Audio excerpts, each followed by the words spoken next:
Nagbanding ng matagal ang kanyang mga kapatid at pamangkin.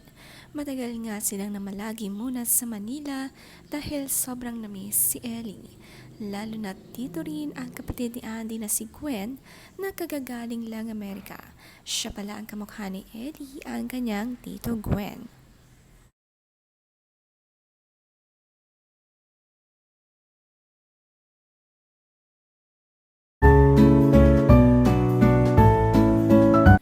Muling sinelebrate ni Andy ang birthday ng anak na si Ellie. Nagbanding nga sila sa hotel bago bumalik ng Siargao at maiwan uli si Ellie dito sa Manila sa kanyang daddy Jake. Magkikita-kita ulit sila sa bakasyon ngayong Christmas break.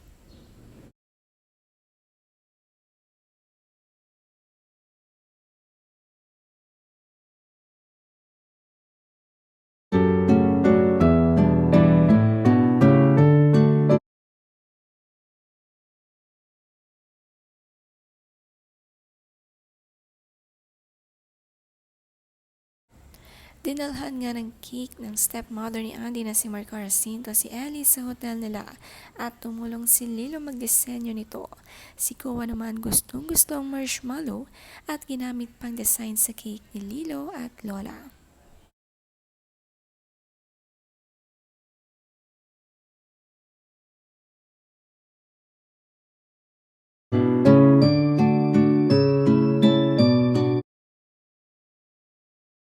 Nanood din ng cinema ang magkapatid na Andy at Gwen kasama ang kanilang pinsan sa mother's side na lang si Jacqueline Jose.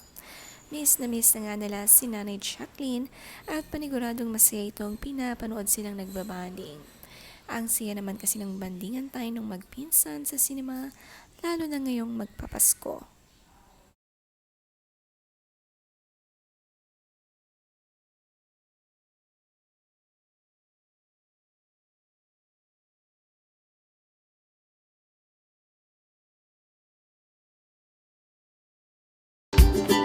You can go around so you can get what you like.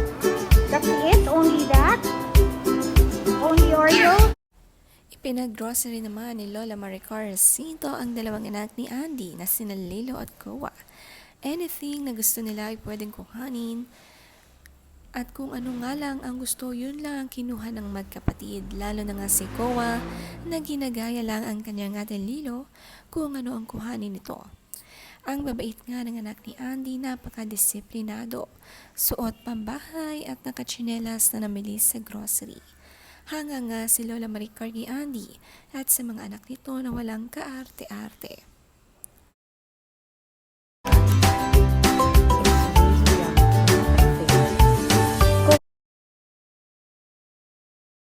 Super yummy. You want that?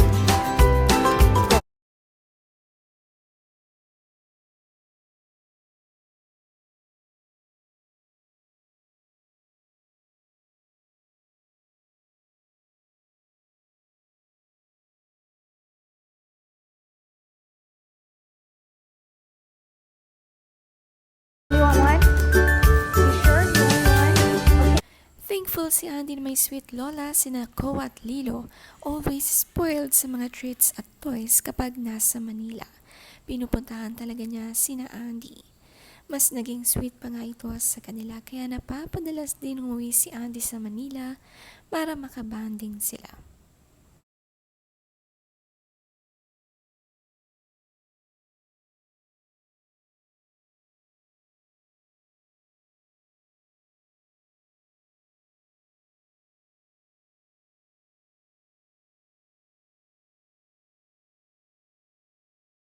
Napaka-effort nga ni Lola Maricar Jacinto nagdala ng cake at pang-design for Ella's birthday sa hotel. Solo celebration nga muna sila dito. Very special talaga ni Ate Ellie kay Lola Maricar.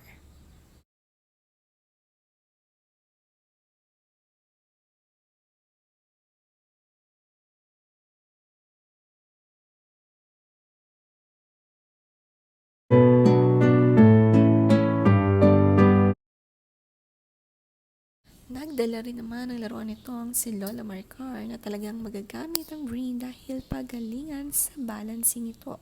At gustong gusto ni Lilo ang game na ito. madali niya itong natutunan. Si Kowa naman taga-cheers sa kanyang ate Lilo. Binigyan din sila ng stars sa kamay at paa dahil sa galing na pinakita nila.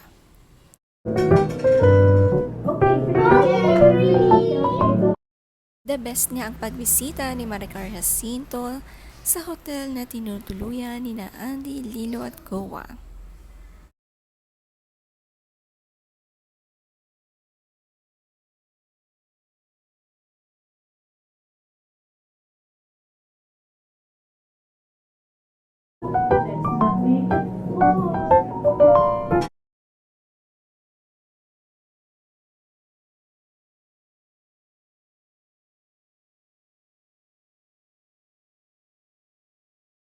Si Maricar Jacinto ang asawa ni Mark Hill at naging very close talaga siya sa mga anak nito at mga apo. Isang best lola nga siya na talagang lahat ng apo ni Mark Hill ay tinitrato ng maganda.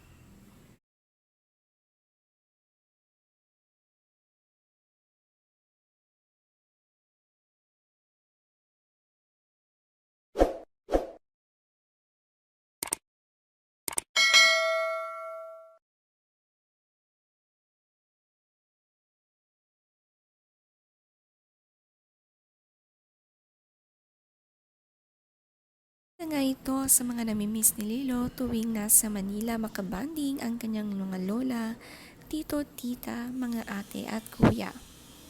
Panigurado nga sa Pasko sila'y magsasama-sama at reunion ang Aganman family. Nakaka-excite nga ang gathering na ito. Put it there. Yeah. Okay, good job. Oh, penny pa ba? Whoop! Ang tuwa nga si Lilo nang matapos ang larong ito, kaya naman may reward siya sa kanyang lola Maricar.